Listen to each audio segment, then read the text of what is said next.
Welcome everybody to tonight's episode of Teachers Teach Teachers.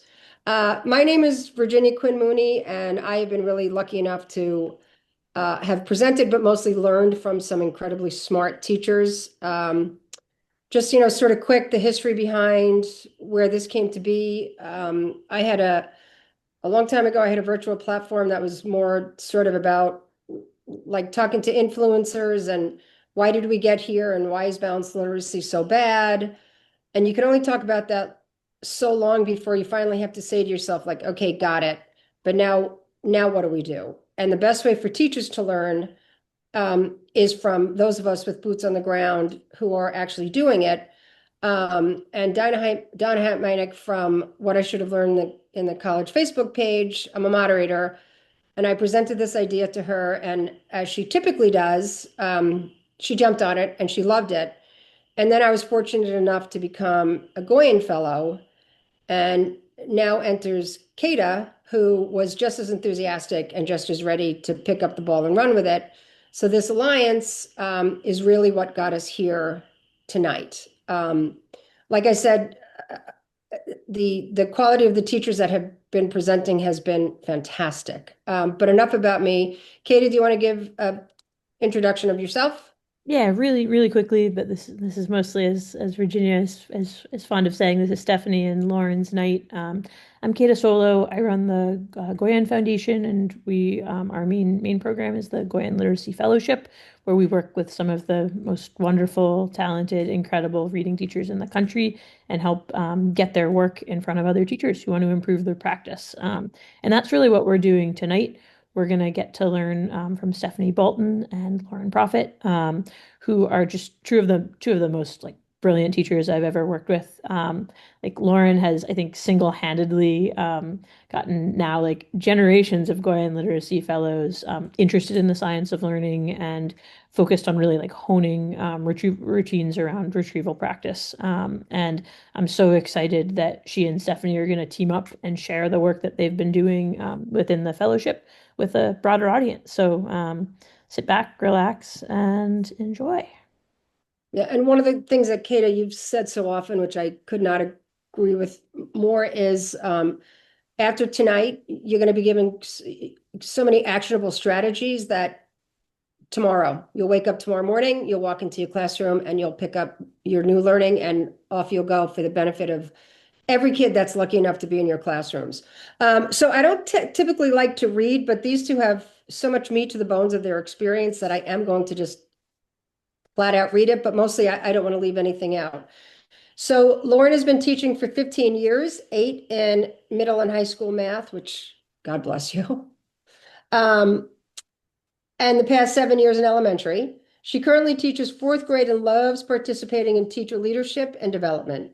Additionally, she's been a program manager for the Goyen Fellowship Foundation for the past 2 years and was a fellow in the 23-24 fellowship. And I will say, just personally, I've benefited from her knowledge many times. So, Lauren, I appreciate you, and we genuinely lucky to have you here with us. And Stephanie Bolton is a national board certified teacher with over 2 decades of experience in early childhood education and literacy. She currently teaches first grade at Kilby Laboratory School, the only publicly funded laboratory school in Alabama, where she mentors pre-service teachers through daily classroom observations and clinical experiences. Stephanie holds a Bachelor of Science, Master of Arts, educational specialist degrees in elementary education from the University of North Alabama, as well as certification in instructional leadership. Hold on. It's a lot of good stuff. She was part of the first cohort of the Alabama educators trained in language essentials for teachers of reading and spelling, letters, and has earned mastery certifications in both letters, elementary, and early childhood. In the summer of 24, Stephanie discovered evidence-based learning instruction, EBLI. The training she completed was transformational, fundamentally shifting her understanding and approach to teaching reading, spelling, and writing using an integrated speech-to-print methodology. Inspired by the remarkable growth she's seen through EBLI, Stephanie opened a private learning center. Ooh, Stephanie, do you sleep? A private learning center to support students across her community in building foundational literacy skills and confidence. She remains committed to continually expanding her knowledge and refining her practice to better meet the needs of every learner. Outside the classroom, Stephanie hopes to write a children's book one day and share stories that both entertain and empower young readers. And her passion for reaching and teaching people of all ages continues to grow and evolve. And that's the last you'll hear from me, friends.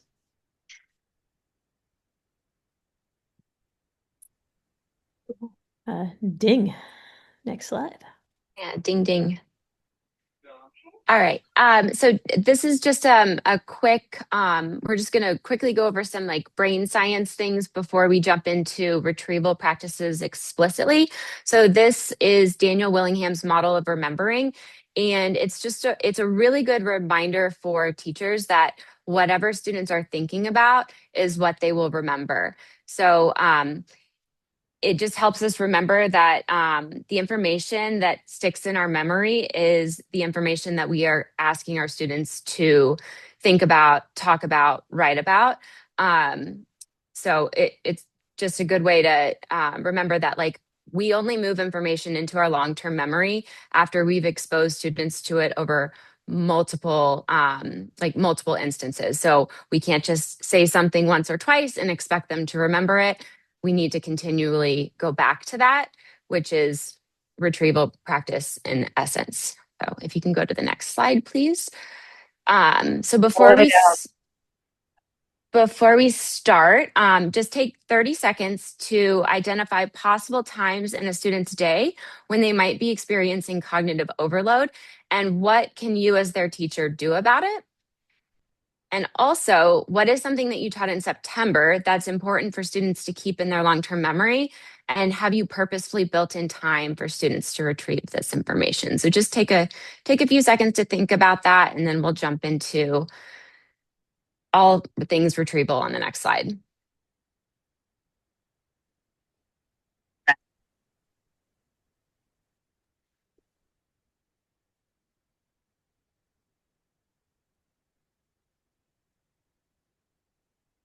All right, ding.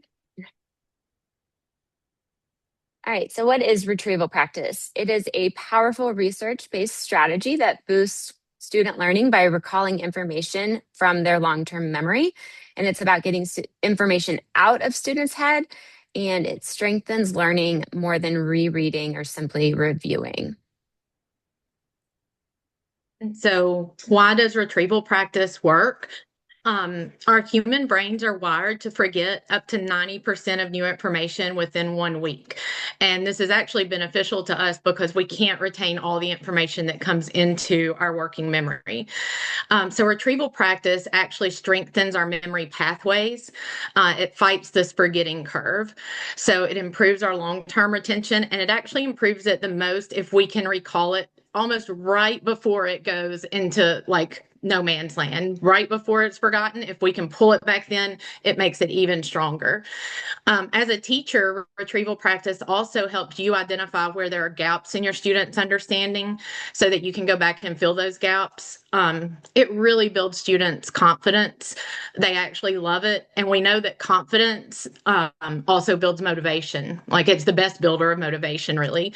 So it helps them also be aware of what they know and what they don't know. So it builds in that metacognition as well.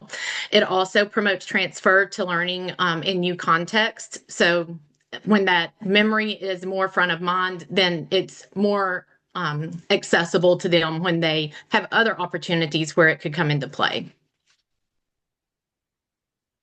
All right, and then just two notes before we jump into examples. Retrieval practice should be low stakes, low to no stakes, and timing is key. So it should be quick and ungraded. Mistakes are a part of learning, so students need to, learn to accept that like they're going to make mistakes and that's okay. And like the low stakes part of this is really important. We need to focus on their effort and not always the accuracy. We need to be doing this daily in short bursts. So I would say like you probably shouldn't be spending longer than like 15 minutes a day total asking students to retrieve. We need to space retrieval practice for memory retention. And then we need to interleave it when possible to mix up the content and topics so that, students aren't like learning to predict what's being asked to be retrieved.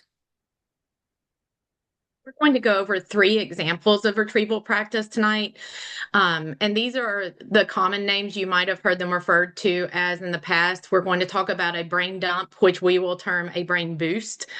We're going to talk about different variations of mini quizzes, and then just different rapid retrieval routines that you can implement just in a snap of your fingers on the fly even. And we're going to give some examples from the upper grades, and then I'll give examples from the lower grades. So basically a brain boost or a brain dump is when students write down everything they can remember about a topic. And then there are different variations of this. We can use a more structured brain boost, where like we can almost turn it into like a mind map or a concept map. But if you go to the next slide, these are some different examples from a poetry module that we did. I simply started by asking students to write down everything they could remember about our poetry module. And then after a couple of minutes, we paused. This is a more example of a structured brain boost because you can see that they tried to organize it. The one on the right, you can see that he organized it by color and then like circled in the colors. And it's a good way for them to like sort of categorize or organize this information and their like to show how they're categorizing that information like on their paper. And you can stop every like 30 seconds and you can like if you can tell that students are struggling, you can give them like a word or a phrase that might spark some other topics so that they're not just sitting there. But I would say like if once you get started with this routine and you've done it a few times, like they will write the entire time that the timer's going. And so I usually set the timer for like 2 minutes, 2.5 minutes. I see where we're at. If I need to give them, like some hints or, some reminders, I can do that. And it doesn't always have to turn into like this big ordeal, right? Like sometimes it's just write down everything you can remember, and then we're going to come back to this tomorrow and add to it tomorrow. So yeah, those are my examples of what a brain boost looks like in 4th grade. Use the brain boost in a couple of different ways in 1st grade. We started off the year with more of a team boost. So they would work in groups of 2 or 3, and they would write or draw whatever they could remember about a topic on a larger piece of chart paper. And we also will do that. So usually I'll take a topic and divide it into subtopics. So if we're talking about space, we might have one area where we're remembering everything we can about the moon, and then the sun, and then Earth. And so they can just be specialists in one of those, or after they've done one round of remembering what they can about the moon, we've done it where they could rotate and then they visit all 3 areas.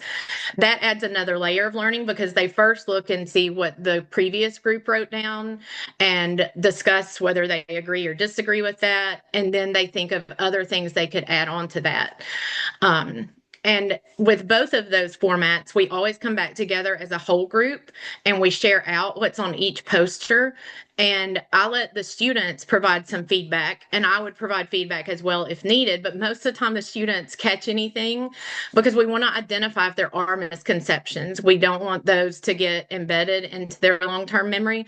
So it's been fun to watch the kids develop that skill and kind of question each other to get more clarity on why they put something on their poster.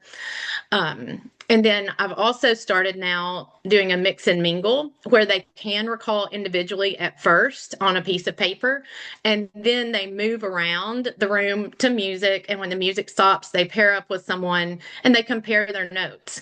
And I've done it where they have a clipboard and pencil and they can add stuff right then. And I've also done that where they mix and mingle and they talk, they share their notes, and then we do 2 or 3 rounds with their goal in mind that they will add at least one thing to their paper when they go back to their desk. So they've been really enjoying that new take on the brain boost lately. This is just a quick example of the directions I use. This actually is something we did today as we were learning about habitats. So they had 4 or 5 minutes to write down things they could remember about each habitat. And I tell them they can draw, they can write words, they can write phrases, or they can write sentences. It's really about pulling the information from their mind that they can remember about each of those habitats. And then we did the mix and mingle, and then they added one more fact. And I think I have a few pictures of that on the next slide. These are just a few examples. The one on the left is a complete work sample from one student who remembered that the Arctic is super cold. It has a few plants. The desert has lots of cactuses and super dry and hot. And you'll notice the spelling is not perfect, but the goal of this activity is retrieval, to pull the content back, to make sure that they understand the content correctly. And there's a time and place for the corrections on spelling and that type of thing. You'll notice on the right, these are from 3 different students, but I just wanted to show the difference in someone who chose to depict their knowledge with a picture, and then someone who used just words and phrases, and then someone who was writing more complete sentences. So those are actually examples from 4 different students from our Brain Boost today. And I have a video coming up next. The video, those are just pictures from today of their mix and mingle. They really enjoy that. And it is such a quick process too. I mean, a few minutes, but powerful minutes. And now I have a video. This video, just to set it up a little bit, we had been learning about the layers of Earth. And so this group was tasked with writing down what they could remember about the different layers of Earth. And then at the end, you'll see a little bit of our whole group share from one of the groups. So we'll play.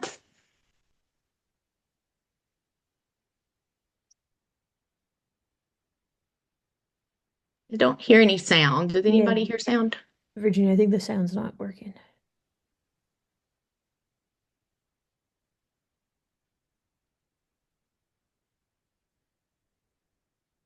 Yeah, because that's the whole first part who I haven't showed us. You know what I mean? So I would say, and then okay, now you said you wanted to write mantle. Do you know how to spell mantle? No, this can say the sounds. Well, I know how to. Do you want me to tell you how to spell it? Yeah, T.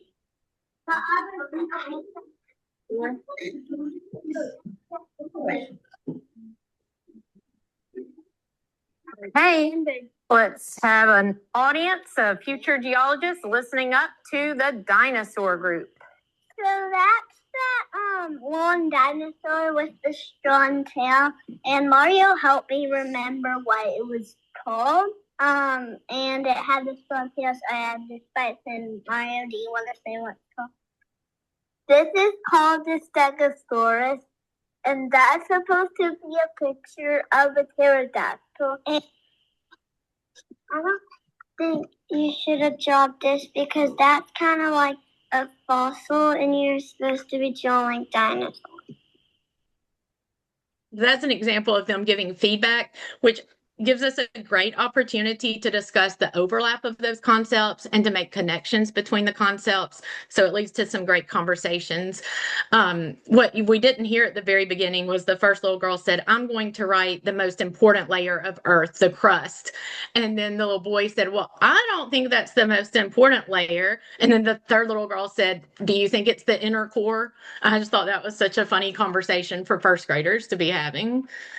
I'm gonna just pause right now because we have a couple of questions in the chat that I think are probably worth surfacing. So first for Stephanie, did they all have different topics? That's a question from Jessica. Sure. It really depends. I've done it both ways. In that particular instance, I divided our unit up into 5 topics. So they did each have one topic they specialized in. When we studied the human body, we divided it into the different systems of the body. But after they had a few minutes at the respiratory system, then they rotated and went to the skeletal system. So they actually went to all the different posters. So I do it in different ways depending on the time I have and the purpose. And different things like that. You can do it either way though. Well, this next question I feel like is really up, well, it's actually up both of your alleys, but I'll hand it over to Lauren. Lauren, do you see benefit in allowing students to mix and mingle before they start to write? Yes, and actually I was going to jump in before we get to the scaffolded setup on the next slide. To just like talk about some of the times that I do this.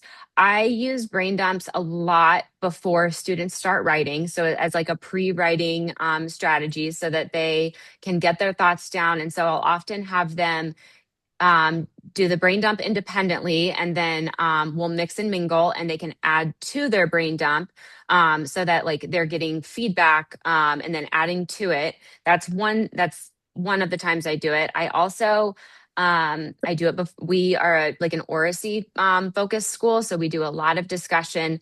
So I'll do like a brain boost before we have like a small group or a whole group discussion so that students are accountable for, they have their ideas on paper and they can refer back to that when needed. I will also use it before they take like a math test. I'll give them a blank sheet of paper, and I'll have them, write down everything they can remember from the module, like examples. I'll give them, about 5 minutes to do that. And then I even will let them use that on the test if they find it helpful. But I've noticed that the act of simply participating in the brain boost beforehand is really all that's needed. Very few students end up having to go back and look at it. So I think that's a great way to prepare them for an assessment. And then the last thing I've been doing recently is that I've noticed some students get really overwhelmed when given a new task. And so just giving them a sticky note and having them brain dump on a sticky note can be really helpful. It sort of helps calm their nerves. It shows them that they do in fact have the information that they need. They just need to, take a few minutes to pull that knowledge out of their brain before we get started. So it's kind of become this I don't know, it really helps calm them down and prepare them to get started. I did want to address one of the questions in the chat was about having students correct any errors. And just because I say something's ungraded doesn't mean that you shouldn't be giving them feedback and having them make corrections. So I totally think that, you don't want them to think that they have something correct if it's not. So I would totally have them make those corrections. I just mean I don't put it in the grade book. And then were there any other questions, Kata, that we need to address before we move on? I think there are a couple more, which is great. I think I'll hand this one over to Stephanie because the video is of your students. Stephanie, do you give your students feedback on their conversation skills? Do you teach critical feedback? I can actually answer this question for you, but I will let you answer it. And constructive feedback to them. They're very adorable and they talk like middle schoolers. Yes, they are very adorable. I agree. We work on our conversation skills throughout the year. We work on giving feedback glows and grows, and work on accepting that feedback and understanding the purpose of it. At the beginning of the year, sometimes we have some perfectionists. And so it's really a classroom culture thing where, I tell them mistakes are not accepted, they're expected. That means we're learning. And so after a few weeks of them hearing that and them seeing that it's not just me saying it, but that is truly how we feel, they just open up to that. That's awesome. And then just one more question. Keep dropping them in the chat, but I think we should move on after this for now. Question about mini whiteboards. Do you ever use mini whiteboards for brain boosts, or do you prefer paper so you can kind of hold on and capture the experience more permanently? Either or both of you. Yeah, I think you can do either. If I'm using a brain boost as a pre-writing activity, then I think I'd prefer to have it on paper so that students can go back and refer to that as they are, planning their writing. But if it's, just a quick, rapid retrieval situation, I think a mini whiteboard is great. Another thing I'll just add on to that is we do a lot on whiteboards, and our desktops are actually whiteboards, but we will grab our iPad and add it to Seesaw. So we also have it, on record as well, even though we wrote it on a whiteboard. Excellent. All right. Ding, ding, ding, Virginia. Ding. Ding. Okay. And so just to note that retrieval is not like an all or nothing. It's flexible and you should be able to like adjust it in the moment based on what students need. If you are hesitant to start using like a brain boost, I would start by giving them like a concept map, either like partially filled in or blank, and fill it in together, kind of like Stephanie was talking earlier about starting as like a whole class and then building out to like maybe small groups, partners, and then, individually, because I think students are going to take something away from it regardless of, what format you use. We also modeled the brain boost as a class a lot before they even went and did it with the group. Like we would just all, be sharing things we remember as I charted it on the poster to demonstrate how I could put that as a word, or maybe I'm going to draw a sketch of that one just to model the process. All right, and we're going to jump into mini quizzes. These are low stakes or no stakes quizzes that have just a few questions that are designed to pull specific information from students' long-term memory. And again, like there are definitely optimal times to do this, within like a week or two of introducing a topic. So you're not waiting too long to ask students to retrieve it. And then like the time between asking them to retrieve it again, like gets a little wider each time. So that's just a note. Ding. So what's the purpose of a mini kit quiz, a traditional one? Well, it checks to see if the information is still there. And if it is there, if it's reachable, can they still access that information? It interrupts that forgetting curve because the forgetting curve is natural. All of our brains do that. So it interrupts that and brings it back to the front of mind. I use activities like this a lot at the beginning of a lesson to kind of prime the pump.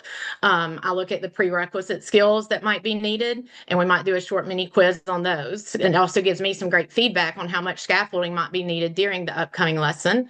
It also builds metacognition. So sometimes students feel like they know something until they see a question, and then they realize, oh, I don't know that as well as I thought I did. So it helps in all those ways. Not a test, though. Hey, so these are adaptable. I'm going to talk about retrieval grids and mini quizzes kind of as one entity because they sort of meet the same goal. So retrieval grids, they're adaptable to all grade levels and content areas. They promote spaced retrieval and can be used for interleaving. I'm going to have an example on the next slide that shows you I make one each week and I mix the ELA, science, and social studies all in one, and then I have a separate retrieval grid for math. So I make one of these like basically every Sunday. And I, think about like what are students going to be learning this week? What did they learn last week? What did they learn last month? And then like last year, like, in like September, October. And so these are just some examples. You can assign points to these or not. Like my students are really like point motivated, even though this isn't going into the grade book or something. They like to like challenge themselves. So sometimes I'll say like, you have 4 minutes, try to earn 6 points. And so however they go about getting those 6 points, they do that. And I used to like print a sheet that was basically a blank version of this and had them fill in the answers on that sheet. But now I just have them do it in their notebook because that way they can store it. They have access to it and can go back to it. So yeah, like I said, these questions are a mix. They're interleaved between ELA, science, and social studies. And then, like I said, I make one for math. The next slide has an example of math. This was one from the beginning of the year. The ones that I make now are 4x4.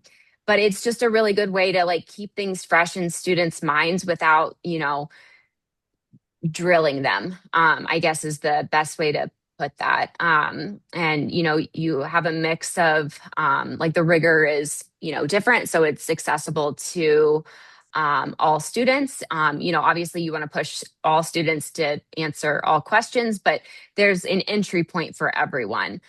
And if you go to the next one, let's do that. Well, actually, Lauren, I'll let you finish talking about it, and then we have a few questions. Okay. And then, sorry, the last, back to the mini quizzes. So like the retrieval grids, I'll like 2 times a day, usually I'll have them pull their notebook out and I'll say like, we're going to spend 4 minutes on retrieval. So that's just sort of like if we have a few minutes here and there when it's like a good time to have them do that, like either like right before lunch or right before specials. It's just a good way to use that time without like having to like move on to a new activity that like I have to explain. Because by this point they just open up their notebook and they know what's going on. The mini quizzes, I do more in like the content within the content lesson. So I'll do it as like an entry ticket or as an exit ticket. And they have these concept test cards. Every kid has A, B, C, and D. And they have those in their pencil case. And like we'll just go through and I'll have a few questions. And it's a really good way for me to see, oh, like 20 out of the 26 got this one correct. I should probably like pull those 6 at some point and, review that concept. But you could also do this on mini whiteboards. You could do it on paper. You could also, you can have short answer questions, but the goal is for students to get immediate feedback in the mini quizzes. So really they need to know in the moment, did I get this correct or is it incorrect? So I would maybe suggest not using this for like something where students have to write out like longer answers. And I will stop talking now, and Kata, you can take over. I actually think you answered most of, if not all of the questions. But I think if you could just elaborate a little bit on how like, what's your threshold for like reteaching a topic or a concept that, that the mini quiz or, shows that the students have forgotten a lot of information. How does that work? Yeah, for the mini quiz, I would say like that's like definitely like skill or standard targeted. So like that is like if I notice when we're doing a mini quiz that, I have more than like a handful of kids who are missing it, like I will definitely like make time to go back and reteach like generally like in the moment. And then I'll just make sure to include a similar question the next like time I do a mini quiz. And over that standard. So I definitely like keep track and I try to address misconceptions in the moment for the mini quizzes. For the retrieval grids, I just saw a question that asked if you could go back, Virginia, to the ELA. I think it's 2 slides. Yep. Yeah, so I saw a question, do they do all of them or do they pick only some? My goal for students is to answer all of them by the end of the week. On Friday afternoon, we do a mix and mingle where they get like 10 minutes and we'll switch multiple times, but they'll get to basically compare their answers to someone else. And that's a chance for them to ask questions of their peers. And then I check their notebooks and then I know, like, I can tell by looking at their notebooks, okay, like I need to address like the dialogue piece. Like I need to go over that again, or like, I need to revisit like, the language piece, like adverbs or something like that. Like, so that's like anecdotal that I don't have to address in the moment, but I know I need to like go back to it, probably the following week, to make sure that like, the understanding is there. But these are also all things that we've like sort of beat into the ground. So most students will be able to answer all of these by the end of the week, accurately. And there was one question about the instructional hierarchy, like where you would see this fitting. And I think, Lauren, you were sort of getting to that, I think, just now. But to be clear, these are topics that your students are very comfortable and familiar with by and large.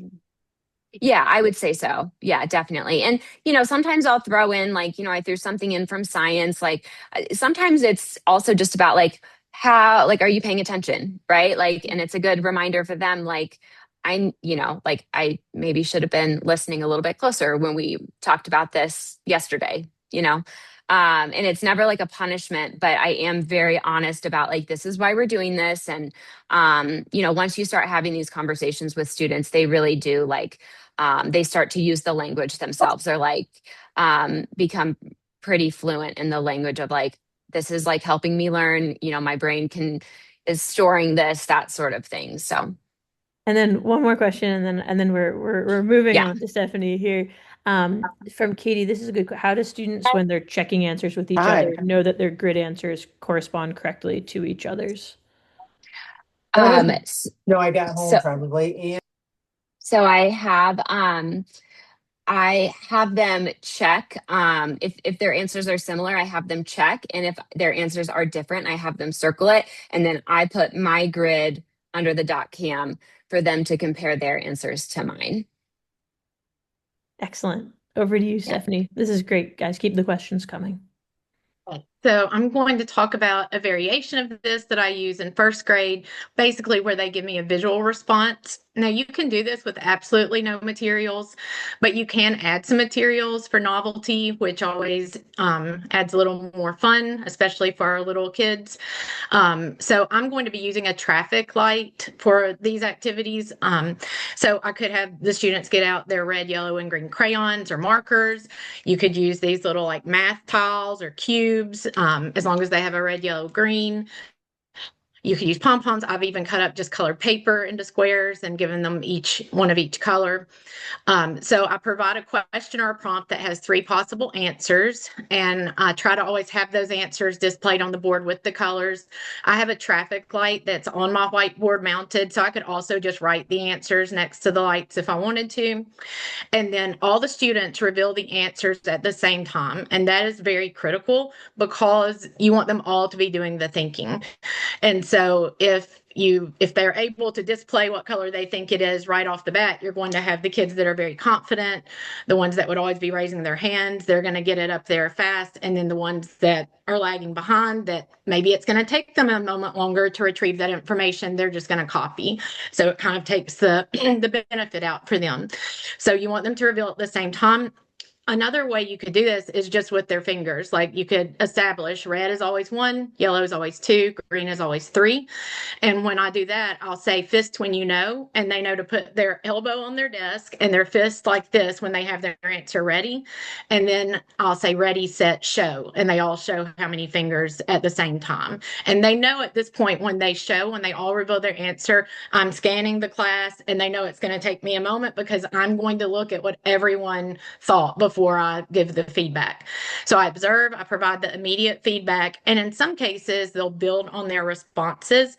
And I will tell you more about that when we go to some of the variations. So this is a quick video. This has 2 different ways that I've used this. It's retrieval practice. So these are older concepts that we're just reviewing quickly.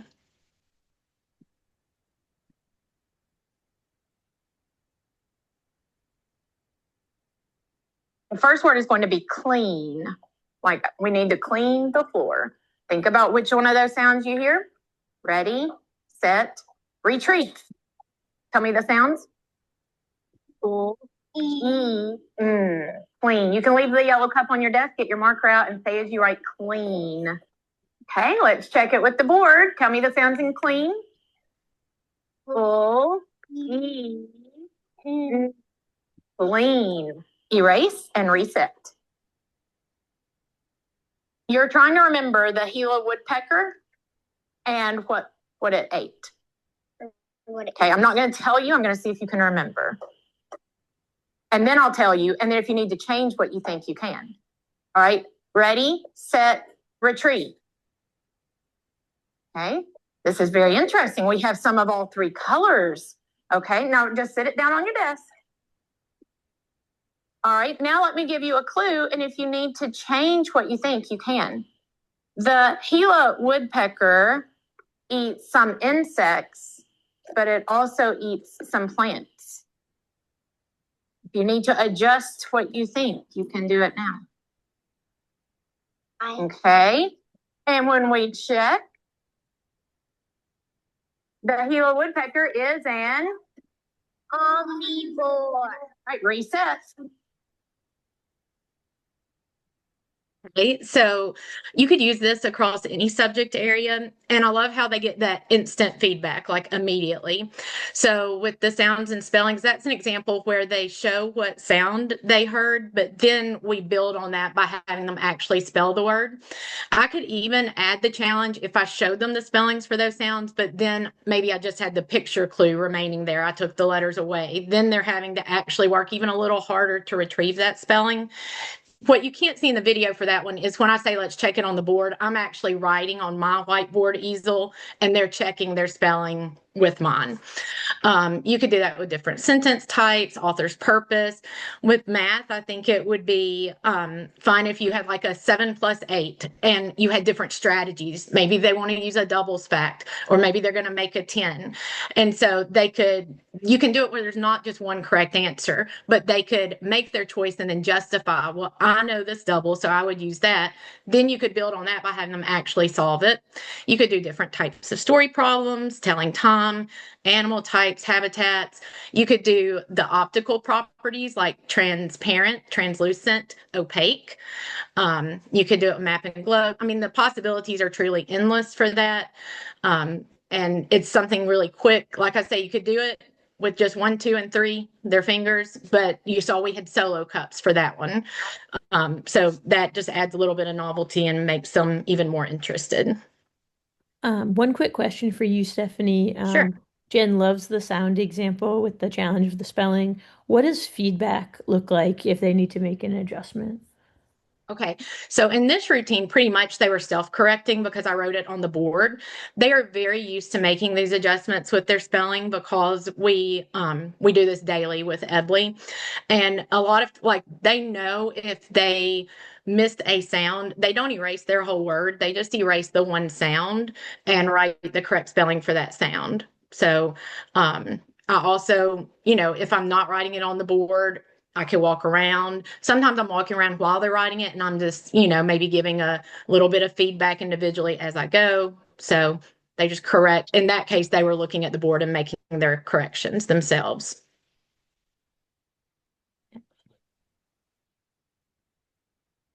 Okay, so now we're going to move on. This is our third section, just some more traditional forms of rapid retrieval.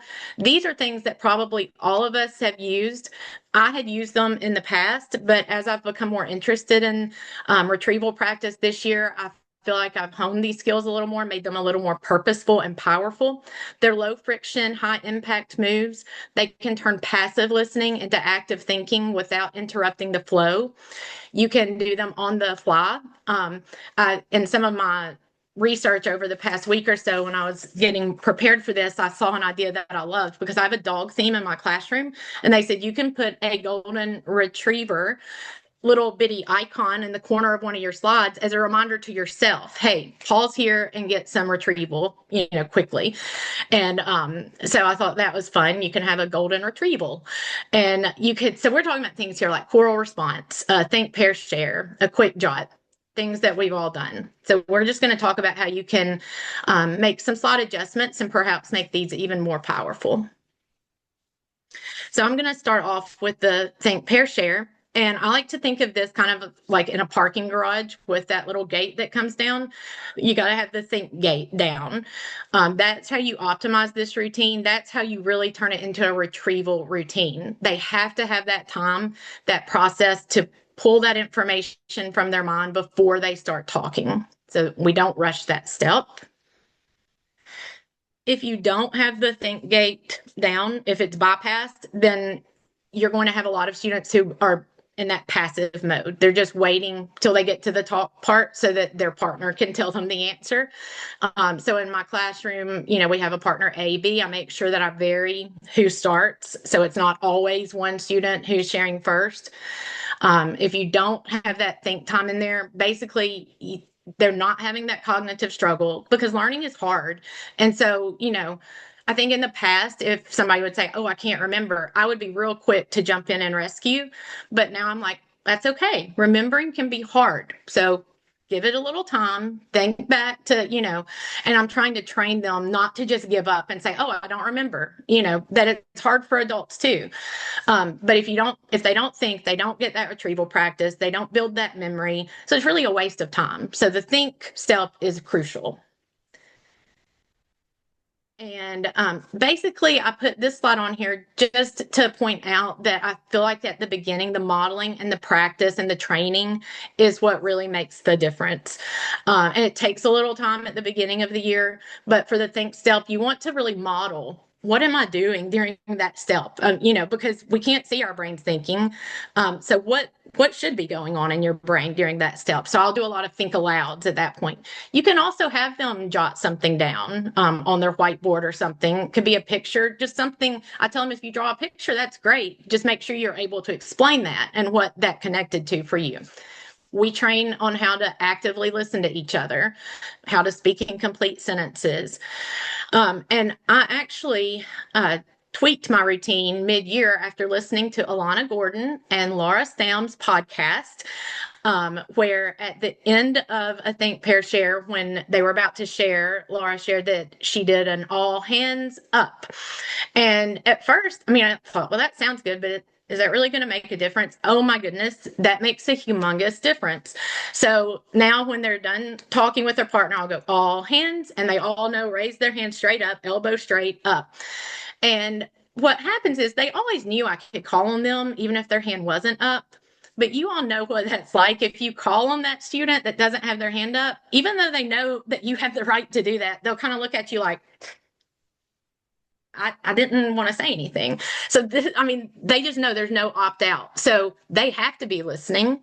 They have to have their thoughts ready. And they never know if I'm going to say, what did you say to your partner, or what did your partner say to you? And if they can't answer sometime, that's okay. We'll go to someone else, but they know I'm going to come right back to them. So there's really no opt out. Like eventually you are going to be able to tell me the answer to that. A lot of times also, if it is a quick 1 or 2, 3-word answer after a partner sharing, we'll do that choral response. If it's something where they can all say it, I want them to all say it. So it just depends on the type of question I've asked. But again, the modeling, the practice, that is the key. So it all begins with the think. You can't ever skip that. That is the most important step. I have a quick video of this. These are just this kind of a montage of a few rapid retrieval different techniques. Let's get ready with some rapid retrieval. Earth orbits the blank. Earth orbits the pictures made by groups of stars are called. Pictures made by groups of stars are called. Who said Earth revolves around the sun? Let's do a think, whisper, respond, because it may be hard to remember that name. So think about it first. I'll let you whisper it to your partner, and then we'll say it. Turn and whisper.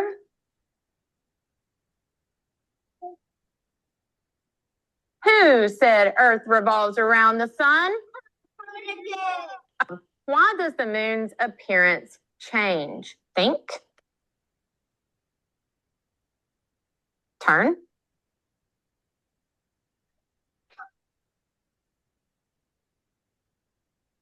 All hands.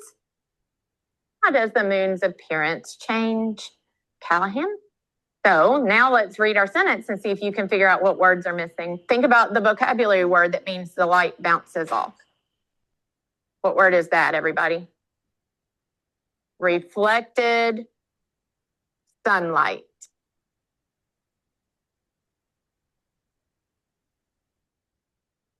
So I will say one quick thing about that is that we had spliced the video. So there actually was more think time than what you see in that video.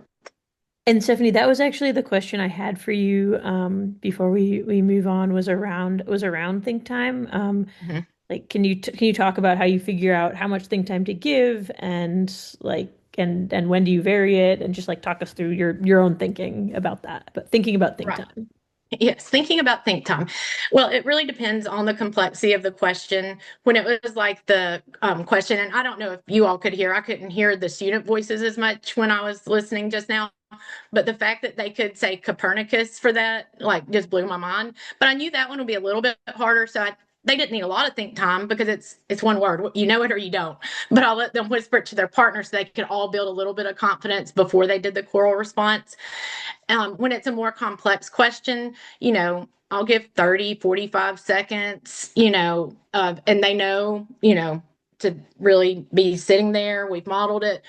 And I think we've built this comfort level that, the first few times it feels painful when you wait a little bit longer than what they're used to, but they build that stamina up. And so, I mean, it just depends on the question, depends on like how far back they're retrieving. Like if it's something from quite a while ago, they might need a little bit longer to try to work their way back. So just depends on the question and the timing.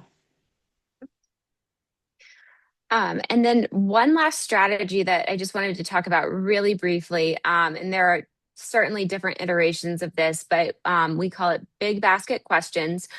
So in fourth grade, I'm not sure, I added a couple of examples of questions student wrote today to, I think the 2 slides. Go one more. Yep. So each student has a pack of sticky notes in their pencil case, and I will pause, a couple times a day and have them write a question based on a lesson that we've done. And then they place them in our big basket of questions. And then just randomly, if we have a minute or two here and there, I'll pull a question and students can answer either orally, like with a partner on their whiteboards and a notebook.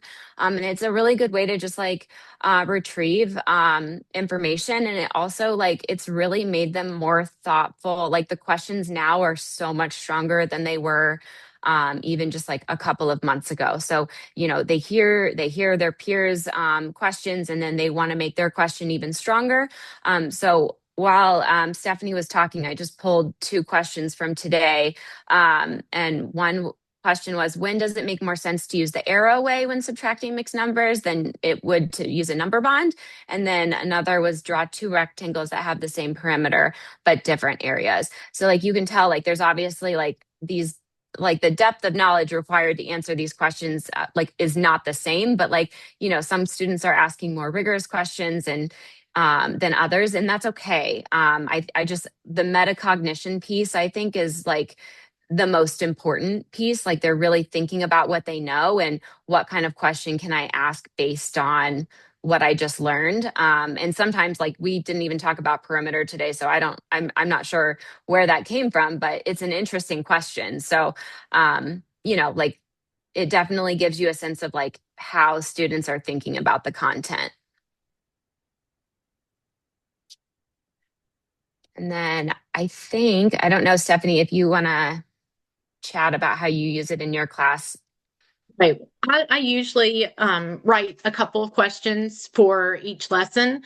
But I love the idea of the students writing them, and that's something we could strive for. This brings in the interleaved practice part because I don't empty the basket. Even if we only get to 1 question a day, those questions stay in there. So the kids love this. They love being the one to come pick the question out. And I said we can have an appetizer. So if we have one of those filler times where we need a couple of minutes, it's a great appetizer. But then sometimes on a Friday, we'll have the full-fledged picnic, and they'll take a piece of paper and fold it into 4s, and we'll do 4 questions and they'll write it down. And after we've done those 4, I'll give that feedback, and they'll correct their own paper, with one of their markers or something. So it's just another great way for them to retrieve and get instant feedback on how well they're doing with that. And I think we can share these slides. I think we can send these out with the recording. There's in the notes for the different slides, we have links and other notes. So please feel free to utilize that. I guess I just wanted to end. If you go to the very last slide, there are just a few resources, and obviously there's a ton of information out there. I feel like the conversation around retrieval practice has really grown in the United States over the last year and a half. So there's like so much content to be consumed when it comes to retrieval. But these three books, Smart Teaching, Stronger Learning, Powerful Teaching, and then Kate Jones has a series of books around retrieval. But these are just three that like I feel like I pull constantly and just taught me so much. And like retrieval practice in general, like it has changed the way that I teach and think about teaching and the way that I plan. And like it seems so simple now, but I just feel like if everyone were to start like implementing a version of this, like with, with what capacity you have, like, even just in one content area, I feel like, our students are better for it. So I really encourage you to like take something that you heard tonight or find something else that, you learn about in a book or a podcast or a website, like take it and try it because, students are only going to, grow and learn from, being asked to retrieve prior learning. So that's my soapbox and I swear to it. Thanks, ladies. And Lauren is the one that introduced me to this in September. And once you start learning more about it, it's so addictive. Like I absolutely love it and I can't learn enough. So it's definitely something to look into and add to your toolbox. Yeah. Any last questions that we didn't get to? I think folks can hang out for just a few more minutes. I see one right now. Kimberly Thompson, have you seen a positive shift in overall student data since implementing retrieval practice? I'll let both of you guys answer that. Yes, I definitely have. I think, like it can be like hard to like say like which shift like caused, the growth. But there has been a positive shift in my data. And I think like more than anything, like the way that students are having conversations, like you can just tell like they are walking away with more information than previously. So yes to the data, but also yes to like, just the way that they're speaking about the content and their knowledge that they've gained from ELA or social studies or whatever it is, right? Like you can also just hear it when you listen to their conversations. Yeah, I would say anecdotally, like they are able to make connections between concepts. Even when we're doing a read aloud or something else, they'll bring back things that we learned about in September or October. And in math, I feel like it has been very beneficial because they retrieve these previous strategies. And math is so hierarchical. So we retrieve those previous strategies. And what I found is even my students who would be considered the ones that need a little more help, a little more practice. They're getting these strategies that in the past, literally my struggling students would not have mastered, and they're getting there because they have the prerequisite skills so solid. Excellent. Any other questions for Lauren and Stephanie? Oh, where'd you buy the traffic light, Stephanie? It's from Amazon. I'll try to find the link to syndicate it. Yeah, what really struck me is just like the gorgeous symphony of oral language that is in the classroom, which is then, leading from the speech to print. It just it ties everything together along with the retrieval, but it just insanely impressive, and I will be jumping on these books. I was going to say too, there is a primary version of that one, Retrieval Practice by Kate Jones, for primary. So I recommend it. Yeah, really good stuff. Excellent. Hey, they should make a store out of that. Oh, wait. Any last questions, or should we call it?